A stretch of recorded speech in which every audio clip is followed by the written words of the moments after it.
Bom dia, pessoal.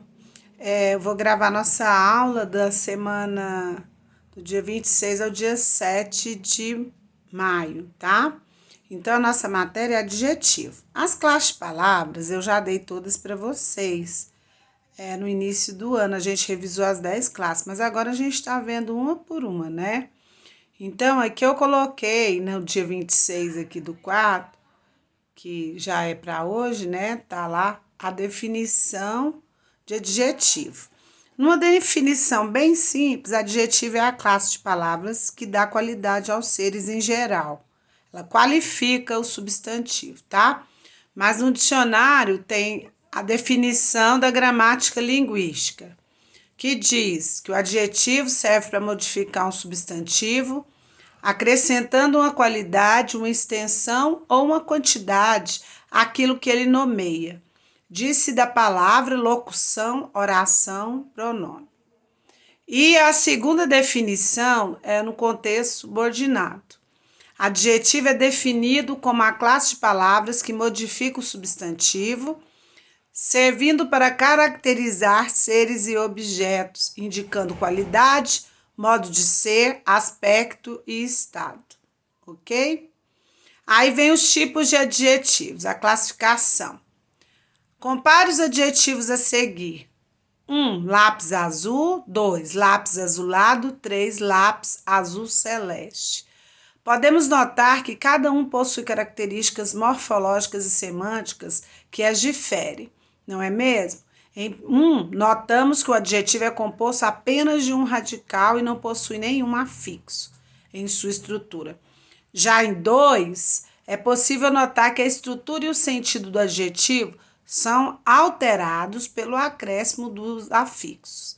E por último, em 3, percebe-se que a construção de uma nova cor pela presença de um adjetivo composto de dois radicais com cargas semânticas diferentes. Assim, de acordo com essas características dos adjetivos, é possível classificá-los de diferentes maneiras. Veja: A. Adjetivos primitivos são constituídos por um radical que não possui acréscimo de afixos, sufixos e ou prefixos derivacionais.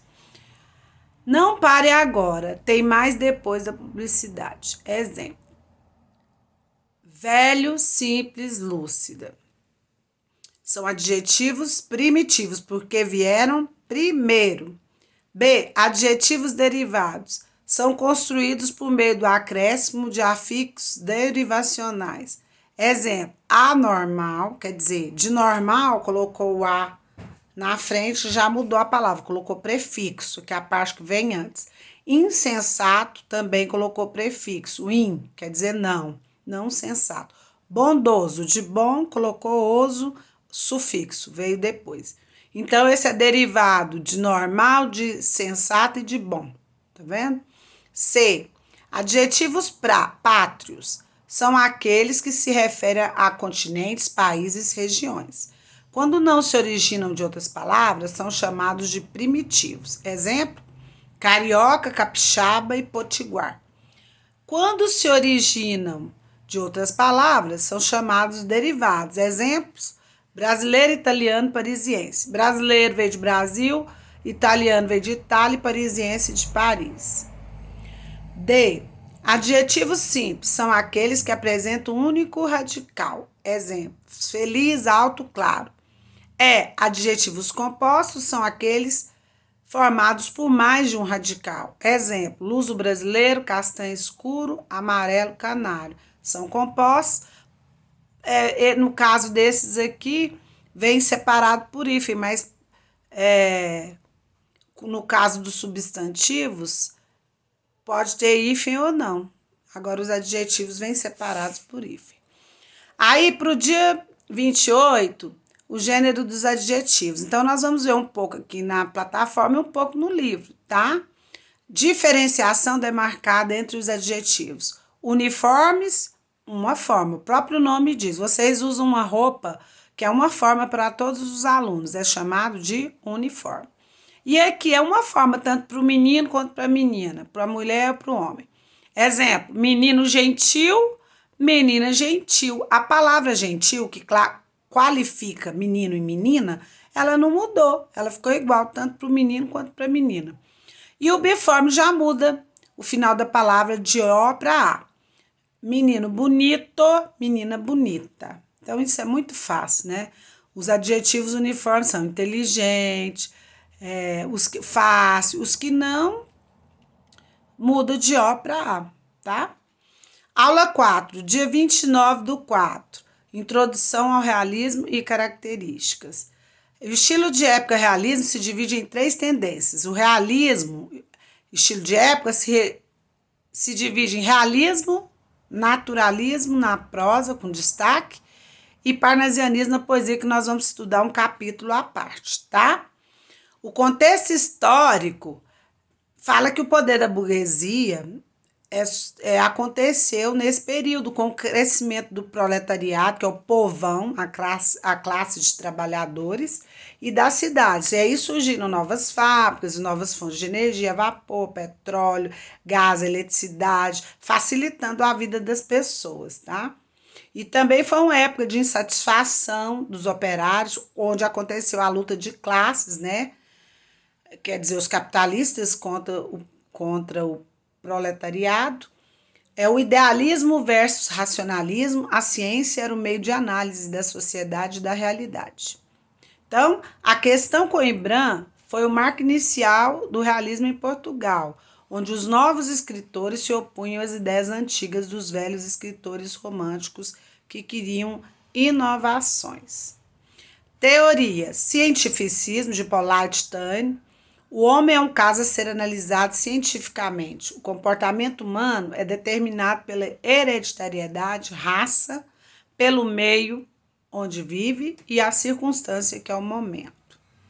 O evolucionismo de Charles Darwin prega que o homem é descendente do macaco. Então, prega também a luta pela existência e a vitória dos mais aptos, que são os mais fortes. E a filosofia positivista do Augusto Comte diz que o homem evoluiu estando no seu 3º ciclo positivo da era científica, após ter passado pela teológica e a metafísica. E o conhecimento aqui atingido através da observação, experimentação e comparação, quer dizer, tudo relacionado às ciências. As características do realismo são veracidade, quer dizer verdade, os fatos e as personagens reais, contemporaneidade, presente, autores antiburgueses, antimonarquistas e anticlericais, quer dizer, contra a burguesia, contra a monarquia e contra a igreja, retrato fiel das personagens, tipos concretos não idealizados, interpretação do caráter e aspectos negativos da natureza humana, os defeitos. Então, diferente dos personagens românticos, que só mostrava as qualidades do lado positivo, aqui vai ter o lado negativo. Gosto pelos detalhes, quer dizer, uma narrativa lenta com descrições. Para descrever demora, tem que contar como é o ambiente, as cores, os formatos dos objetos e tudo mais. Materialização do amor, quer dizer, o amor tem um aspecto físico da mulher, que é objeto de prazer e não mais inalcançável, idealizada como as românticas. Então, a mulher agora é de carne e osso, amante e sensual. Denúncia das injustiças sociais. Então, nas obras vão abordar preconceito, ambição, exploração dos mais pobres. Determinismo e relação de causa e efeito. Explicação lógica justificando as ações humanas. Exemplo: instinto, meio, ambiente, hereditariedade e raça. Por exemplo, suponhamos que uma pessoa não preste. Aí ela tem uma atitude errada. Aí eles vão justificar: não, é o meio que ela vive, ela fez isso porque ela